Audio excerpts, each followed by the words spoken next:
मुबारक व ताला अन्हु एक मर्तबा बगदाद के बाजार से जा रहे थे। एक बूढ़ा लोगों के दरमियान हाथ फैला करके भीख मांग रहा था।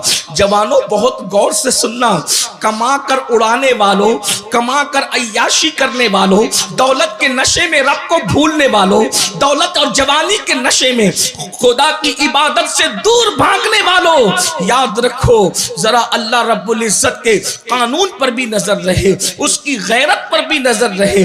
अल्लाह अकबर। सैयदुल ताइफा ने देखा एक बूढ़ा है जो बाजार में भीख मांग रहा है, मगर कोई उसको भीख भी नहीं देता, कोई उसके दामन में भीख भी नहीं डालता। लोगों ने हजरत जुनैद बगदादी से कहा, अहले बगदाद क्या इतने बेमुरव्वत हो गए? सूफिया की जमीन के लोग, औलिया की जमीन के लोग इतने बेमुरव्वत हो गए कि किसी बूढ़े के दामन में भीख डालने के लिए तैयार नहीं है। तो सैयदुल ताइफा ने उस बूढ़े का चेहरा देखकर फरमाया, यकीनन इसने अपनी जवानी को अय्याशी और मक्कारी में गुजारी होगी, गुनाह और पाप में गुजारा होगा। कुदरत ने बुढ़ापे में इतनी जिल्लत मुसल्लत की कि इसको कोई भीख देने वाला नहीं है। जब लोगों ने तहकीक किया तो मालूम हुआ कि सैयदुल ताइफा का फरमान बिल्कुल सच है। अल्लाह अकबर। जब मालूमात ली गई तो उसने जवानी में आवारगी की थी, उसने जवानी में अय्याशी की थी, उसने जवानी में पाप किए थे, उसने जवानी में जराइम किए थे। क्या पता चला अगर जवानी में गुनाह से बचोगे तो अल्लाह बुढ़ापे में भी ताकत अता करेगा, बल्कि अल्लाह बुढ़ापे से महफूज रखेगा।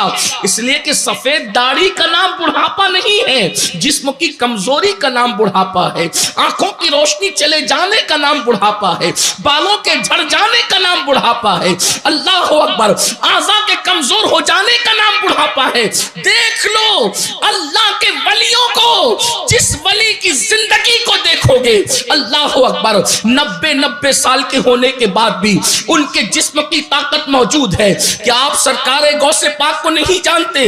90 साल की उम्र में भी मेरे गौस की शान ये थी कि एक पैर पे खड़े होकर के एक रात में पूरा कुरान खत्म कर लिया करते थे। और आज 40 साल की उम्र में हम तरावी पढ़ने की ताकत नहीं रखते।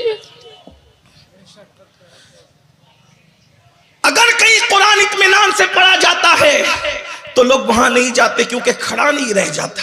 कहां 1 घंटा खड़ा रहना, उसमें भी कई मर्तबा रुकू व सुजूद है, और कहां एक पैर पे खड़े रहने का क्या मतलब है? हमारे बुजुर्गों ने हमें एक पैर पे खड़े रहने का जो मतलब समझाया है वो ये है, लोग ये समझते हैं कि एक पैर उठा करके